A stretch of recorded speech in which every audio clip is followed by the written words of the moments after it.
Hello Satish, office क्यों नहीं आया आज तुम? सर कल वो मैंने आपको मेल किया था ना कि मैं आज छुट्टी पे रहूंगा। सतीश 500 मेल आते हैं मेरे पास पूरे दिन में।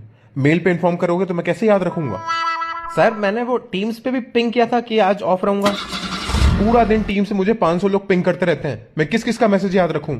सर मैंने उसके बाद व्हाट्सएप पे भी मैसेज किया था आपको ताकि आप भूल ना जाओ। या ऑफिस के काम से मुझे फुर्सत नहीं है, अब मैं क्या व्हाट्सएप खोल के देखने बैठूं कि किसने छुट्टी अप्लाई की है किसने नहीं की है?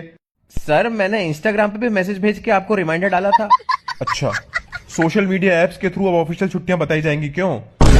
सर फोन फोन भी तो किया था मैंने कि मैं आज छुट्टी पे रहूंगा। मैं काम में बिजी होऊंगा तब तुमने फोन किया होगा, तो मुझे कोई याद नहीं कि तुमने क्या बात की उस टाइम। अरे अरे सर आपके घर भी तो आया था मैं ये बताने के लिए कि मैं छुट्टी पे रहूंगा। सतीश ग्रो अप, अगली बार अगर तुमने ढंग से अपनी छुट्टी के बारे में इन्फॉर्म नहीं किया ना तो तुम्हारा बोनस कट जाएगा, पहली बता रहा हूं मैं।